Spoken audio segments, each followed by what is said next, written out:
Question number 4 chapter 6 rules of debit and credit class 11 accounts का ये chapter है TS गोयवाल से। क्वेश्चन स्टार्ट करने के पहले रूल कर लेते हैं इसका। Assets expenses and losses AEN increase होते हैं यानी बढ़ते हैं तो डेबिट करना है, कम होते हैं तो क्रेडिट करना है। आप इसको ऐसे याद कर सकते हो AEN assets expenses and losses. Liabilities income gain and capital. Income gain को मैं खाली आई लिख रही हूँ, ऑल्दो ये रेवेन्यू भी है। रेवेन्यू से इनकम एंड गेन दोनों आते हैं उसके अंदर, रेवेन्यू के अंदर, बट मैं इसको LIC लिख रही हूँ, liability income and capital. Increase होते हैं तो क्रेडिट, डिक्रीज होते हैं तो डेबिट।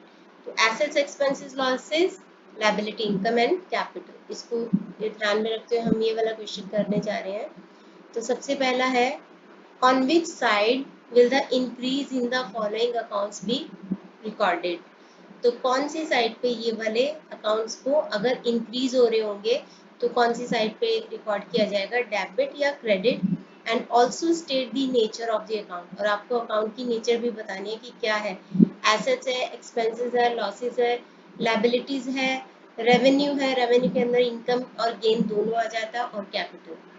तो फर्नीचर, फर्नीचर एक एसेट है और एसेट इंक्रीज होती है तो उसको डेबिट किया जाता है।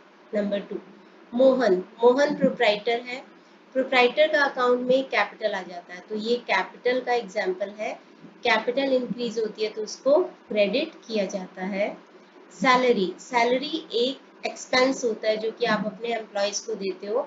एसेट्स एक्सपेंसेस लॉसेस इंक्रीज होते हैं तो debit, liability income capital and income gain and capital increase होते हैं तो क्रेडिट। इस रूल को फॉलो करते हुए एक्सपेंस को क्या करेंगे, debit. Number 4, purchases, purchases expenses को रिप्रेजेंट करते हैं क्योंकि जब हम परचेजेस करते हैं तो एक्सपेंसेस बढ़ जाते हैं, तो एक्सपेंसेस को हम डेबिट करते हैं, इंक्रीज होते हैं तो। नंबर 5, सेल्स, सेल जो होते हैं वो रेवेन्यू को रिप्रेजेंट करते हैं, इनकम बढ़ता है इससे, तो रेवेन्यू बढ़ती है यानी इनकम बढ़ती है तो उसको हम क्रेडिट करते हैं। इंटरेस्ट पेड, इंटरेस्ट पेड एक एक्सपेंस है, एक्सपेंसेस बढ़ते हैं तो उनको हम डेबिट करते हैं।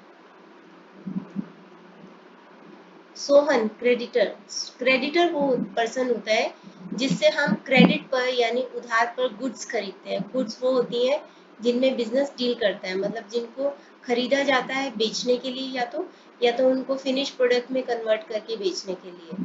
तो क्रेडिटर वो पर्सन होता है जिससे हम उधार पर गुड्स खरीदते हैं, तो ये हमारी लायबिलिटी होती है। लायबिलिटी इनकम कैपिटल इंक्रीज होते हैं तो इनको हम क्रेडिट करते हैं।